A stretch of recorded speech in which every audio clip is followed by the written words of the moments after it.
There's a one take which I'm very proud of in season 3, which is in the prison, which is very long, right? But that when Eric Olsen wrote that, he wrote, what happens now, and it takes place in one take. Mm-hmm. And then I'm reading the scene, and I think, oh, he forgot to put where it ends, and because I'm still reading, I'm like, oh, I wonder where that ended, and then eventually it's like the one take ends. I'm like, well, it's like 14 pages. What are you talking about? That's right. FAN EXPO Cleveland, I need y'all to make some noise. Show all the love to Mr. Charlie Cox.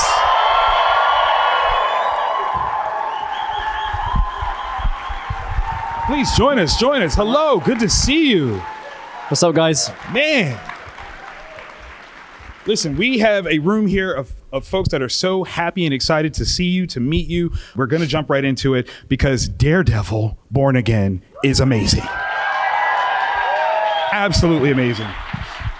So I think it's safe to say that for some actors, there are some roles that you play and then there are some roles that you make. And your portrayal as Matt Murdock, you make that one. It is absolutely all you. Did you know at the beginning of this that this was going to be such a big opportunity for you to align yourself with such an iconic character? First of all, thank you. Of course. Horrified by compliments. No. Look, I have to from the get-go with this. The writing has been spectacular. Mm-hmm, mm-hmm. And so they over 10 years ago, mm-hmm. they asked me to audition, which I did, but I got like fake sides. Right. So, and then when they knew that they were kind of interested in me, I don't know how many people they were interested in, but when I was one of the guys they were interested in, I got to go to Disney in London. Oh. And I got to read the first 2 scripts. Okay. And at this point, I didn't know what I was, and also I didn't grow up reading comic books, so I really had no idea. Fair. And I sat in a room with 2 guys watching me read the scripts. I don't know why they needed 2, but they needed 2 just to make sure both sides. In case I suddenly took them out, and I sat down and read these 2 scripts, and I walked out of there, and I was nervous. Wow. Because I was like, oh, I really like this. This is really impressive. Yes. And those first 2 scripts by Drew Goddard were. They just felt different. Of course. They just felt different. You read, as an actor, if you're lucky, you read a lot of scripts, mm-hmm. and a lot of bad ones. Happens. And a lot of good ones as well. Yes. But you read a lot of bad ones, and I just remember thinking this has the potential to be sensational. Absolutely. Now, were these 2 scripts like in order, like the first 2 episodes? Yeah, it was 1 and 2. Yeah, so it was the first 2 episodes of the first season, and we shot them verbatim. They are awesome. Exactly what was written, okay. Including that one shot. He wrote the one shot. So okay, at the beginning what did it say in that? Like just one long epic scene of Matt kicking ass. Like what was the description of that? It just said. I think it said something like, because it's at the end of episode 2, right? And I think it said. So I don't want to alienate these people over here. Yeah, I got you. I think it said.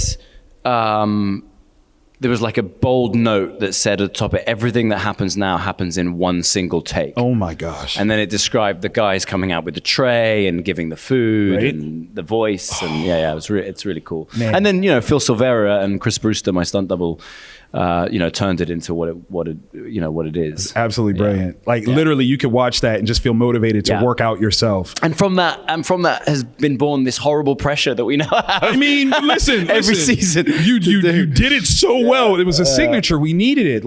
Then there's a one take which I'm very proud of in season 3, which is in the prison, which is very long, right? But that when Eric Olsen wrote that, he wrote what happens now, and it takes place in one take. Mm-hmm. And then I'm reading the scene, and I think, oh, he forgot to put where it ends, and because I'm still reading, I'm like, oh, I wonder where that ended, mm-hmm. and then eventually it's like the one take ends. I'm like, well, it's like 14 pages. What are you talking about? That's right. Mm-hmm, mm-hmm. I think one of the cool things about Daredevil is the dichotomies that make up the character. Yeah. Right? He's a blind man who sees better than everyone. He's a devil trying to do good. He's a lawyer who breaks the law. What's the secret to playing a character with such a delicate balance of intentions?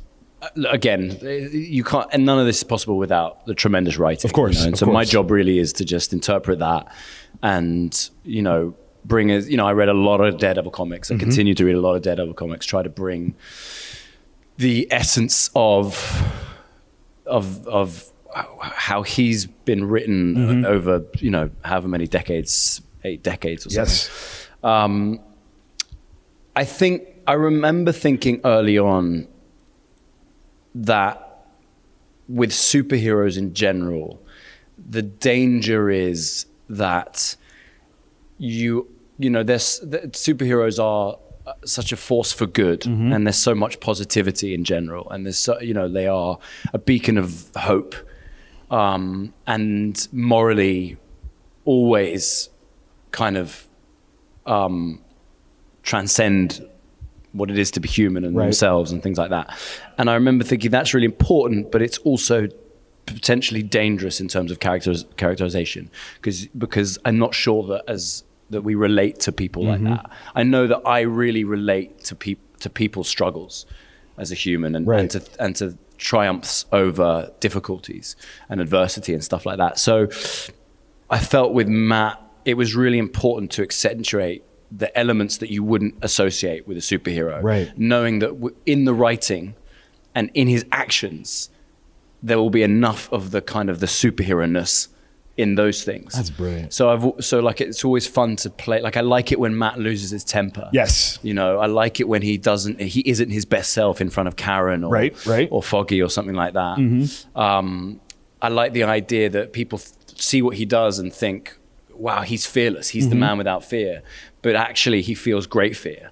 And what makes him a superhero is that he feels the fear and he does it anyway. Yes. Okay, so there was kind of like this off and on, not sure if it was or was not a part of the official MCU when Daredevil was part of the Netflix series, but now you absolutely are. I think that was solidified with Spider-Man No Way Home. And but being in the MCU, the interesting thing is, like, Tony Stark kind of kicked off everything. Robert Downey Jr. did such a great job, but he only clocked like 13 hours as Iron Man, and you've got over 30 hours as Daredevil. So I think, can we make the argument that you're the anchor being of the MCU? Can we just go ahead and... First of all, those are 13 pretty strong hours. Yeah, they're strong. They're strong. They're strong. They're strong. I'm not, come on. Also, is it 30? You had 34 with just the Netflix series. I think I had more. Oh, you definitely had more. No, but I had more than Netflix even. I think so. I think it was. I think you've undersold me here. No. I said more than 30. I said more than 30. 39 plus Defenders. Right. That's we're into the 40s. Anchor being way more important than Tony Stark. That's all I'm saying. Daredevil is one of the best fighters in Marvel Comics. Is there someone that you've had a lot of fun as a character fighting against, or someone that you want to go up against that you haven't yet? What I love that they try to do with this show, and again, a lot of credit to the writers and also Phil Silvera, but also I have a lot of input in this as well. Is I love when we really focus on things that are specific to the characters in terms of how they engage in combat. So with Daredevil, with Matt, I'm always looking for a moment for what we call a no-look punch or a no-look kick. Of course. Something that can happen. And I was in a stunt rehearsal last night, and there was an opportunity where he turns and hits someone. I was like, he doesn't need to turn. This is those moments, so that's a very specific thing to someone like to Daredevil. The scene at the beginning of this new season with Bullseye, and a lot of the scenes we've had in the past with him. What's so fun about those scenes is Matt's trying to do everything in his power to lessen the proximity, to get as close as possible to him, because he is so lethal at a distance, and he's trying to get distance because in hand-to-hand combat he can't compete. Right. But when there's distance, especially when there's objects, yes. it's a very tricky fight. Born Again is one of those comics that kind of elevated the medium to a space that it wasn't just for kids. This wasn't just kid material. This was true literature. Do you think that this show is aiming to do that for the MCU? There's a lot of things that are very kid-friendly, very blockbuster movie-esque, but this is a little bit more grounded, a little bit more heavy. Do you feel like that's kind of your goal with this show? I think that something we learnt. I think something that was learnt when we made the Netflix show was that there are certain characters that just exist better in a different, in a more mature tone. Sure. And I think Daredevil is one of them. Even if you go back to the comics, there are some wonderful comic runs that are very kind of PG and lighthearted and fun, and there's a lot of levity in them. But I don't think that they can compare to the really kind of the Bendis Believe, the Born Again, the Man Without Fear, the Guardian Devils, all of them. The character just thrives in that space. So Drew Goddard knew that. Stephen DeKnight knew that. Netflix, Marvel allowed us to lean into it. Love it. And then the other thing we learned is that I think the fear in the past has been that you're going to alienate such a large portion. How can you make a bit of superhero content that children can't watch? Right. But what we learned is that there are a lot of adult kids. Yes, there are. Yes, there are. You know, and there's a lot of people who love this character, who grew up with this character, and they want to see something that's for them. I love it. And not dulled down too much. When the show came out, the first season came out. Right. One of my best friends is a huge comic book fan, and he really has responded well to the show. And Awesome. so I was interested to know why. I wanted to know why, because again, I didn't grow up with it, and I'd filmed it. I was too close to it. And he pointed to that moment in the first episode after he subdued one of the guys at the dock. Okay. It's right at the very beginning, and for me, that was just a cool action sequence. And it was brutal, but it was just a cool action sequence. But I remember him saying, I've never seen a superhero keep punching them when they're down. And for him, he liked that. And I think what we've learned is there's some sick people out there who really like it. You say sick, I say interested. Yeah. That's all. We have some fan submitted questions here. So hopefully the folks made it into the room this morning. This one's from Johnny R. from Columbus, Ohio. He says, you've played Daredevil for almost a decade now. Has your approach to the character changed over time? Oh, wow. I don't know.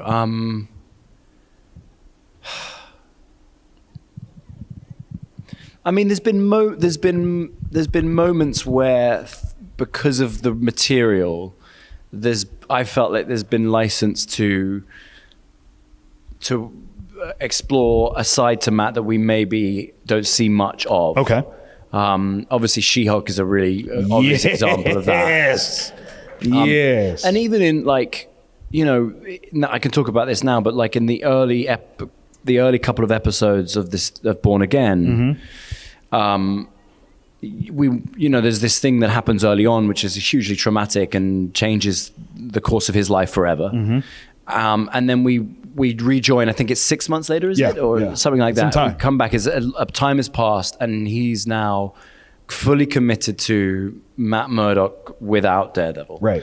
And what we wanted to do was to tell a story of that. There's elements to that work really nicely. Like it's the first time ever in his life where he's been able to live with a girlfriend, probably, because he's not having to hide anything. Right. He's not coming back in the middle of the night beaten up. Right. So he can actually do that. He can experience what it is to cohabit, and to probably really have a very honest relationship for the first time in his life. This next one is from Parker S. from Erie, PA. How did it feel when you first started filming with the old cast again? Oh, I mean, very special. Of course. Very special. And also, because we'd shot the show and they weren't involved at that point, and we didn't really know what was going to happen with their characters, or I didn't know at least. And, it felt pretty it felt bittersweet. Of course. I always think you can't underestimate the importance of particularly Matt and Karen, Foggy and Karen, in terms of the tone they set for that show. Of course. They are they are kind of the center that allows Matt to go off and do these things. And they give stakes to what he does. Just in terms of storytelling, they give and particularly because they're so beautifully portrayed by Deborah and Eldon. Absolutely. So yeah, it was pretty special having them come back. And then it was ironic because like with that first scene with them, we're reminiscing over the past because that made sense for the story. But it also was true for us because we hadn't seen each other for a long time. We certainly hadn't been on camera together for years, and so we were there reminiscing over the past, you know. I have one last question. This one's for JB from Columbus, Ohio, asking, from movies like Dot the Eye and Stardust to shows like Daredevil and Ken, has there been characters you've played or one that you've admired that has influenced or motivated you? Well, Daredevil, obviously. Of course. Matt Murdock, obviously. There's so much to that character that I admire. The thing that I really like, I've talked about this a lot, so forgive me if you've heard it before. But, worth it. But Matt has the ability to, when the stakes are really high, he doesn't worry about your feelings. When things are more important, he tells you the truth. Yes. And he lets you have your experience of that rather than trying to manage your experience of whatever that news is. And as a parent, I found that to be really valuable. That's powerful. Like, I remember when, my daughter had to have her vaccinations. Right. At that age, I think when she was like 5, there's a ton of vaccinations that you get at that age, something like that. And, everyone's nervous, the kids, because they remember they remember needle, blah, blah, blah. And I remember just thinking like, I'm just going to tell her the truth about it. And I'm going to let her, I'm going to be there for her, but I'm going to let her have her experience of the I'm not going to lie to her about it. I'm not going to do that thing of like, it's not going to hurt, you won't even notice it. And I remember sitting in the car with her and being like, it's going to hurt. Yeah. It's not going to hurt as much as you think it's going to hurt. And that's crucial. Yes. But it will hurt, but it's going to be over really quickly. And this is an opportunity for you to practice being really brave. So, and I was just blown away I felt like she handled it like a champ, but I really felt like part of the reason she handled it like a champ is because she knew I was telling her the truth. That's right. You set the expectation. I think people in general, when you're told the truth, even if it's not what you really want to hear, you relax a little bit because you know it's the truth. There's nothing worse than like as a kid being told something and you like when someone says, "Oh, they'll be right back." Right. And it's like then it's a lie. That's not true. 2 hours later, they're like, still waiting. Yeah. No. So that's a very Matt Murdocky thing that I think I've incorporated a little bit. I love that. I love that. That is special. And I think that's something we all can take with us in our everyday life. Tell a little bit more truth because it makes everything easier to accept. I think that's absolutely amazing. FAN EXPO Cleveland, join me one more time in showing some love and making all the noise for Charlie Cox.